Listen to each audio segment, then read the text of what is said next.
Okay, so this morning I'm going to talk a little bit about setbacks because I spent about an hour creating a video where I went through the whole process of creating this, inking it, coloring it, um, bringing it into Krita, only to realize that the um, screen capture was not working properly. So I captured the audio, but not the video, which is pretty dumb. Um,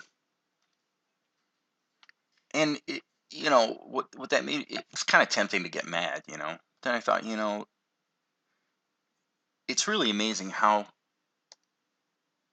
things go wrong, and the difference between things going wrong or not is usually literally 2 seconds. 2 seconds of just being a little extra careful. So, you know what? I learned my lesson, but that's life. Life is full of setbacks.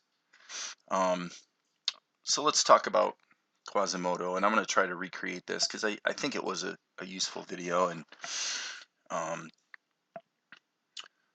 what I wanted to look at is with Disney, um, that was the YouTube page of somebody who just subscribed to me.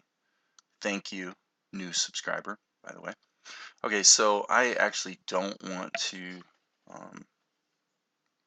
be on YouTube. I just want to go for Quasimodo. Okay, and then look at images. So basically, this image or something like it was sort of my reference material. And I did not want to draw it in the exact same orientation. I wanted to make, some adjustments. And so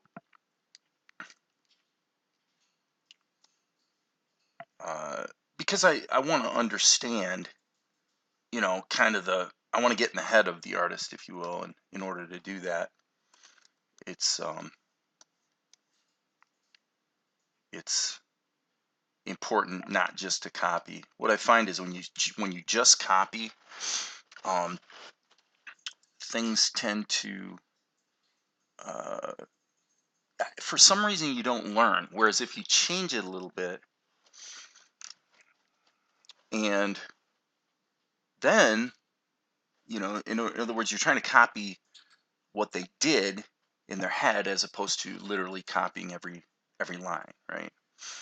Um, I don't know. It just seems like a better way to learn to me.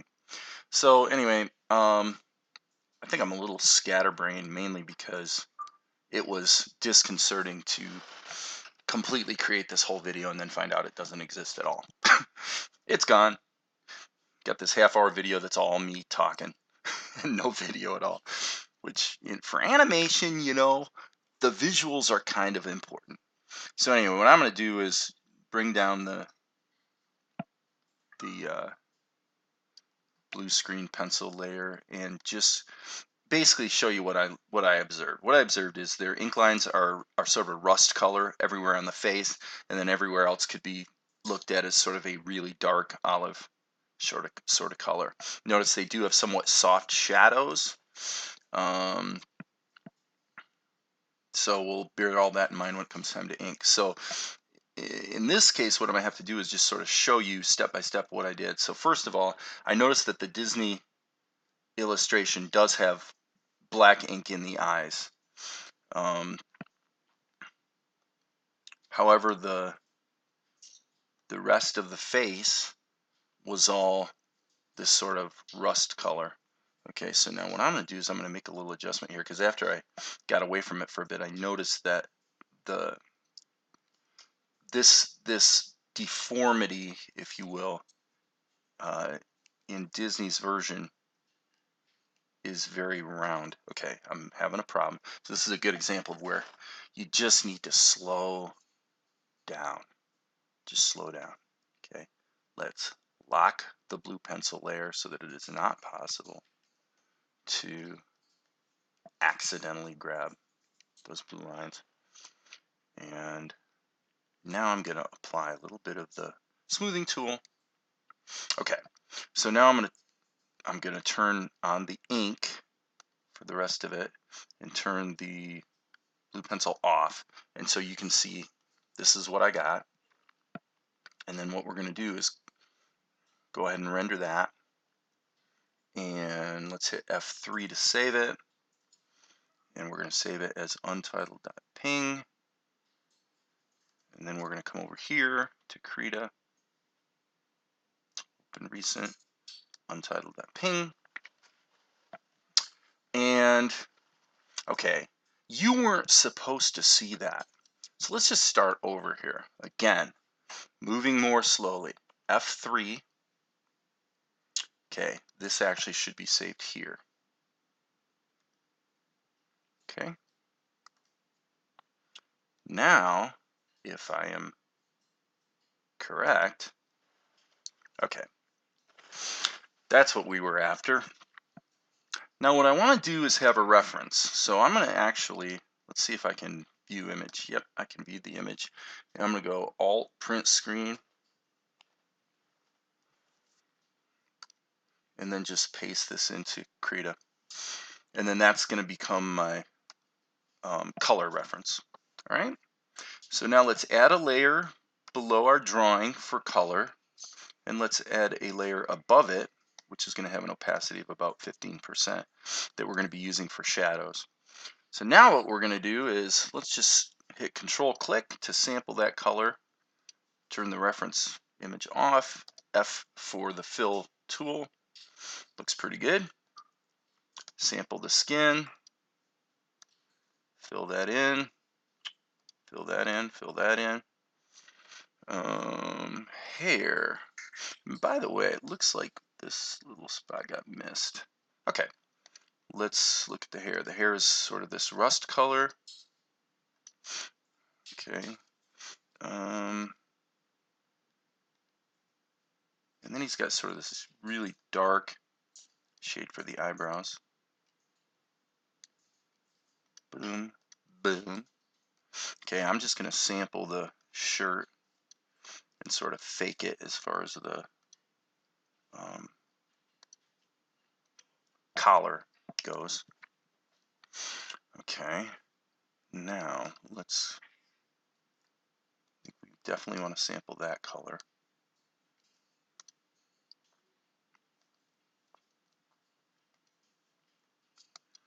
Peach-ish color for that. The inside of the mouth. We're just going to go with white for the teeth and the whites of the eyes. What about the gums? Gums look like they're the same exact color as the tongue. So let's sample that. And we'll go gum and tongue. Looks like there's a little spot here that we need to just kind of color in by hand. Sometimes that's what you got to do. Or to use proper English, sometimes that's what you have to do. Okay, so his eyes are actually a green color. Boom, boom, and black here.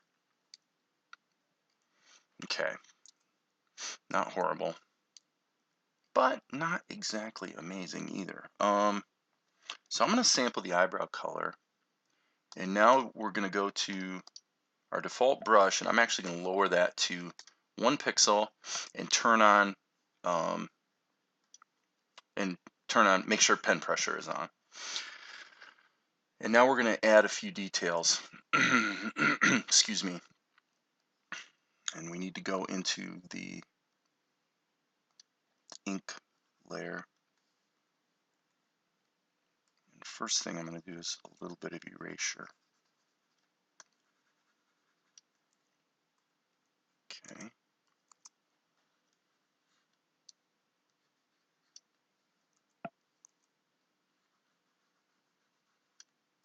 Okay, not bad. This in the Disney version is a little more subtle. Obviously in Blender, it's a little more difficult to get the, I mean, you can do it. You can get those fine lines, but it is somewhat difficult to, I don't know, I guess what I'm trying to say is it's easier in Krita. It just is. It's a paint program. That's what it's made for.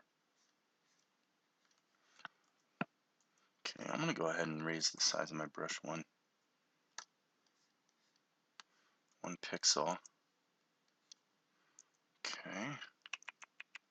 Okay, so now where we're really lacking is we've got this shape here.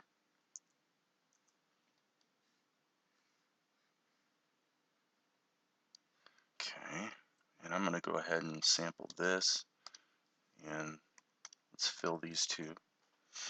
Okay. All right, so now what we want to do is deal with some of the details in this hair.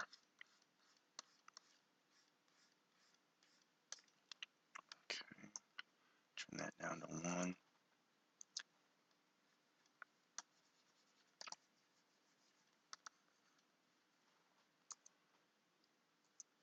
Okay, we don't want to go too far.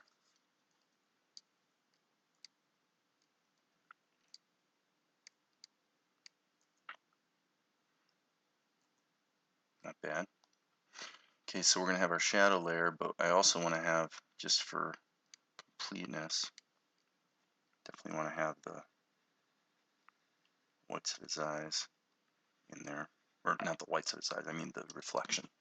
Okay, so now we're going to go here, and what I'm going to do is actually use a pencil, because with Disney, the shadows are actually soft and sort of subtle. So I want to be able to have that softness.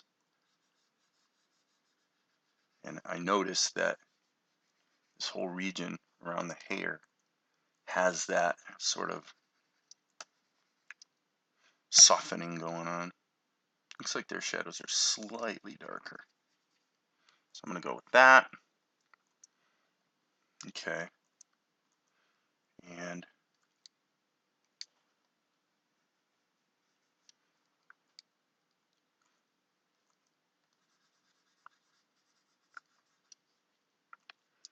it's amazing the difference shadows make in just giving everything a polished quality.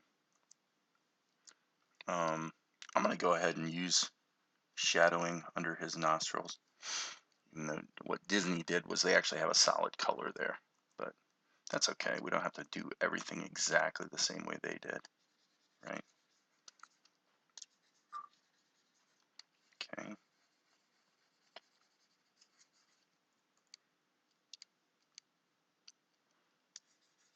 And by the way, save early, save often, as I often like to say. Okay, you'll notice that the shadows here are going outside of the skin. I need to turn on that so it respects the alpha for the underlying layers.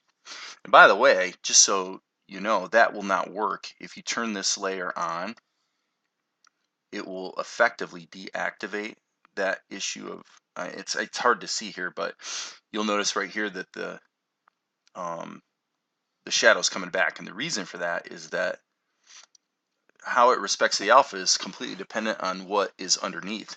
So what you have to do is put in your shadows, and then if you're working on an animation, go ahead and bake